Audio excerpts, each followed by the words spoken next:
Hello everyone, I am CorporateNapps and welcome back to my channel. I want to speak with you guys today about a debt payoff plan.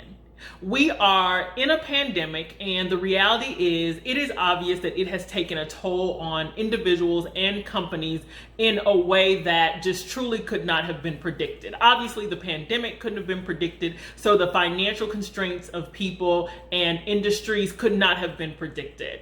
The reality is we have those who are affected because of the pandemic and others who may have had debt concerns prior to the pandemic. We have people who are down to one income per household or no income, and those who are depending strictly on unemployment. And as we all know, unemployment is only for a designated amount of time in specific places. Now, this debt payoff plan that I want to speak with you guys about, it has 6 steps. So I want to be able to walk through those with you. My hope is that this video is not very lengthy, but I want to be able to walk through them and clearly give you some guidelines that may be able to help.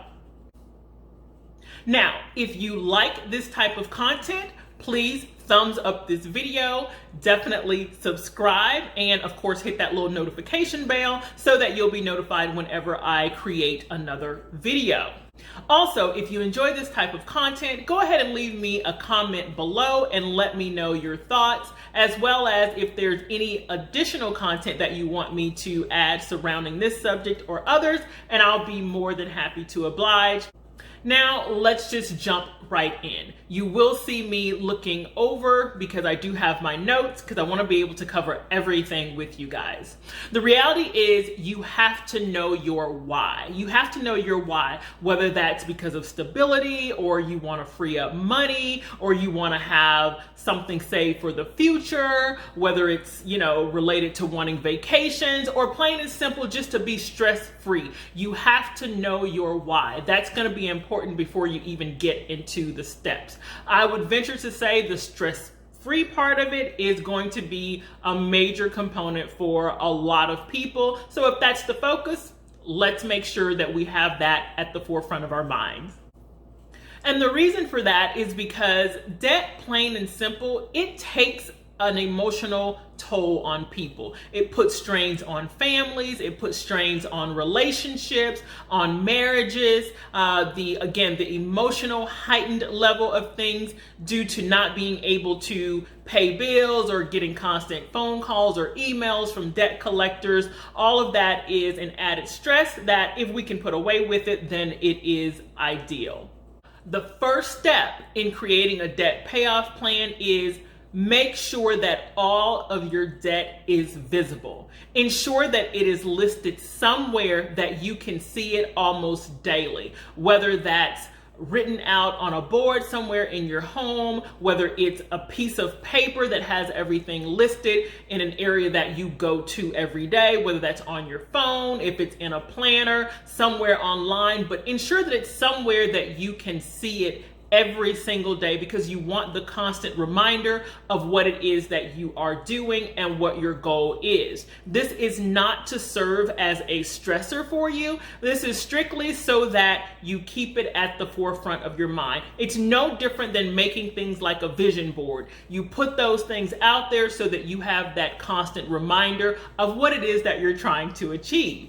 So when you list those items out, you're able to see what you really have. You're able to see what's truly your debt. The reality is some people don't even know how much debt they're in or the level or severity of the debt. Believe it or not, some are actually in a better predicament than they think. They just haven't gone through the process of listing it out and putting it in a place where it's visible to be able to see what's really on their plate.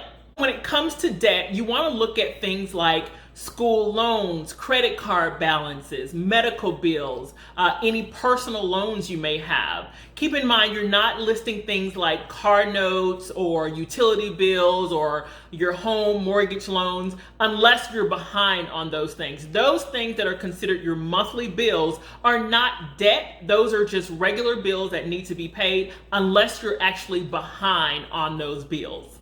And when you're listing them, be sure that you're listing those bills from smallest to largest. You want to start with the smallest amount of debt to the largest. And the reason that you want to start with your smallest bill is first because that is how you will choose to pay the bills off. You will start paying off the smallest bill and working your way down to the largest bill. The reason for that is because if you started with your largest bill, it's going to be a bit more difficult and be a bit more timely to see any momentum, to see that bill decreasing. And you don't want to lose your motivation. You don't want to be in a situation where you're feeling like you're not getting anywhere. So starting with that smallest bill definitely will put you in a situation where you can see that amount going down much quicker. Starting with that smallest bill, you will try to spend or put as much money into that bill as possible. So of course, you'll continue paying your regular utilities, your monthly bills that are not behind. And yes, you are going to pay on your larger bills, your larger debt, but you're going to pay the minimum on those particular debts. Your smallest debt, you want to try to throw as much money at it as you can. And then once that smallest debt is gone, you apply the same method to the next debt in line that is the smallest until you work your way up to the largest.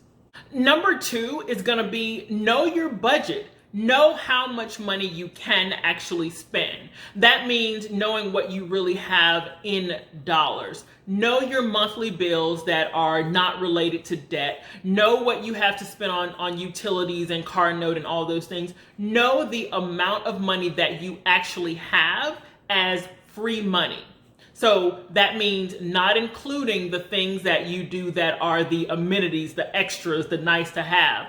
Look at your actual bills and what you have left over after those bills. Again, a written or typed out version of that is going to help. And if it's necessary for you to create an average of those bills because they may differ per month, like the utilities and other items, then that's perfectly fine. Create an average and that will give you an idea of how much you're spending typically towards your bills.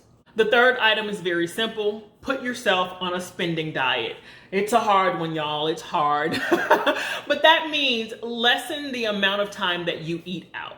Lessen the number of things that you buy when you get paid that are not essentials, okay? Only do the essentials, your groceries, your gas, your utilities, again, your regular monthly bills or the bills or items that you have to spend in order to live. You need clothing, you need shelter, you need gas, all of those things. But from a clothing perspective, you have to look at what is actually essential. So if you wear uniforms, right, and it's time for you to get new uniforms because your others are in bad shape, then that's a different scenario.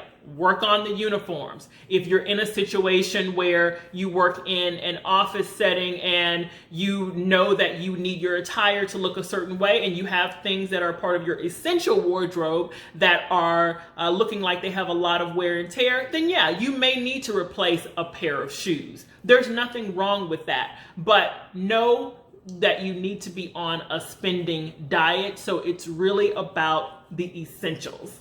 Number 4, which goes kind of hand in hand with number 3, is see how you can lower your bills. Do you really need to spend $200 a month in grocery when half of it goes bad? If you're anything like me, when I buy fruit and vegetables, I tend to go overboard, but the reality is they end up going bad. So do you really need a whole $200, $300, $400 worth of grocery when all of it is not being eaten in between the time that you actually purchase groceries from one week to the next or 1 month to the next, however you purchase groceries, okay? The other thing, if you're doing things like going to the hair salon, no one is saying stop going to the hair salon, but if you're going weekly, do you really need to go weekly? Can you stretch it out to every 2 weeks, every 3 weeks? Do you really need to get your car washed once a week? Can you go every 2 weeks? Can you go once a month? Whatever that looks like. Do you really have to go to the car wash where someone else is washing it? Can you wash it yourself? All of those things come into play. So think of every item where there could be the possibility of lessening the monthly bill or lessening the bill. Cable packages. Do you really need that largest cable package when you may watch TV only on the weekends, or you may watch TV 1 or 2 days a week, or you're watching the same thing over and over again? Do you really need the largest cable package? Those are the things that you want to think about. Look at different plans. A number of electricity or utility companies, they have these plans where you can have your monthly bill based on your average billing. So based on sort of an average usage, I should say. And that amount is typically lower than what you would pay per month. So in the summers when your utility bill is extremely high, even when you get to the summer, if it's on that average plan, you would be paying lower than what it should be. The catch is with those, you have to stay on the plan for 16, 18, 20 months, depending on what your utility company does. And if you break those terms, then you will have to pay a penalty. So look into items that can save you money one way or another when it comes to your regular bills. Number 5 is going to be, see how you can make more money. What can you do? Is there a specific skill that you may have? There are a number of online options to make money. There's things like personal shopping that you can do. Any amount of money is going to work or help in throwing towards those bills or throwing towards that debt. Can you get a part-time job if you don't have the time to get the part-time job because your time is expended all on your full-time job? Is there something that you can do from a tutorial perspective? I don't know, you may be really good at math, you may be really good at English. Can you put an ad somewhere for your neighborhood, somewhere in your neighborhood where kids may be able to be tutored, or you may be able to tutor kids who may need some assistance. And you, of course, can decide what that rate may be. Keep in mind, again, we're in a pandemic. We have parents who are homeschooling their kids or they're doing virtual learning with their school, and they need a break. Those parents need a break. So any additional help that they can have after school or on the weekends to help those students get up to par on math, English, science, any of those things would be beneficial. And again, with those things, you can set your own rate and you can do research online to see what's a normal rate, what's a good rate. But keep in mind, anything that you can do that can add more income to your bank account. Number 6, and the final step, is see if you can consolidate your bills. I always caution people about credit cards. I always say if you don't have to use credit cards, don't do it. And if you do, make sure there's some type of reward system set up so that you're benefiting from using it, like airline miles, any of those things. So one of the things that happens when you're consolidating your bills is you want to look at which credit card, if you're consolidating on a credit card, which credit card has the lowest interest rate, or if you can obtain a credit card that has the lowest interest rate. The reality is, I know that some people who are in debt, you may not be able to get a credit card, or you may not be able to get a credit card that has a lower interest rate. But for those of you who may be able to, this may be a viable option for you. This will be beneficial for those of you who can, because if you have the ability to put all of your debt on one credit card, you are paying one balance. You're paying one balance, and you want to, of course, try to pay a bit of the interest on the credit card so that you're not eating up your money in interest rates alone. So if there's the ability to consolidate everything into one credit card and pay that credit card off, and you have the ability to do that, then that is the 6th and final step. I hope that this was beneficial to you guys. If you like these type of videos, as I mentioned in the beginning, please let me know and provide comments below, and I will try to assist where I can on the types of videos or more information that you may want on this particular subject. I want to thank you guys for watching. Please remember to stay safe, and I hope you guys are doing well. Bye-bye.